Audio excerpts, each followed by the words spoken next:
Hello my dear viewers, I am Vishwanath Vishwa reviews. మీరు కే విశ్వనాథ్ సినిమాలు కానీ చూసినట్లయితే ముఖ్యంగా స్వాతి కిరణము, స్వాతి ముత్యము ఈ రెండిట్లో సైమల్టేనియస్గా ఒకే పాయింట్ అనే సంగతి మీరు అర్థం చేసుకుంటారు. ముఖ్యంగా కమర్షియల్కు ఏమాత్రం సంబంధం లేనటువంటిది, అసలు ఆ యొక్క కంటెంట్ని కమర్షియల్గా ఎవరు ఊహించలేనటువంటి కంటెంట్ తీసుకున్నారో ఆయన రెండు సినిమాలను.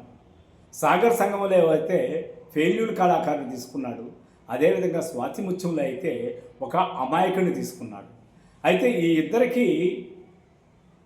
జోడీగా ఎవరిని పెట్టాడు? సాగర్ సంగంలో కూడా చివరి వరకు మనకు జయప్రద అనే ఆమె విడోగా ఉందనే సంగతి తెలుస్తూ ఉన్నప్పటికీ తెలియనట్టుగా ఆమె ఒక అద్భుతమైనటువంటి శ్రీమూర్తిగానే మనకు దర్శనమిస్తుంది. అదేవిధంగా స్వాతి ముత్యంలో కూడా రాధిక క్యారెక్టర్ కూడా విడోగా ఉన్నప్పటికీ ఆమెని ఎక్కడ కూడా ఆ దృష్టితో చూసే పరిస్థితి కల్పించకుండా చాలా జాగ్రత్తగా క్లీన్ ఎంటర్టైనర్ గాను, అదేవిధంగా ఒక మెసేజ్ఫుల్ గాను తీసినటువంటి వాడు కే విశ్వనాథ్ గారు.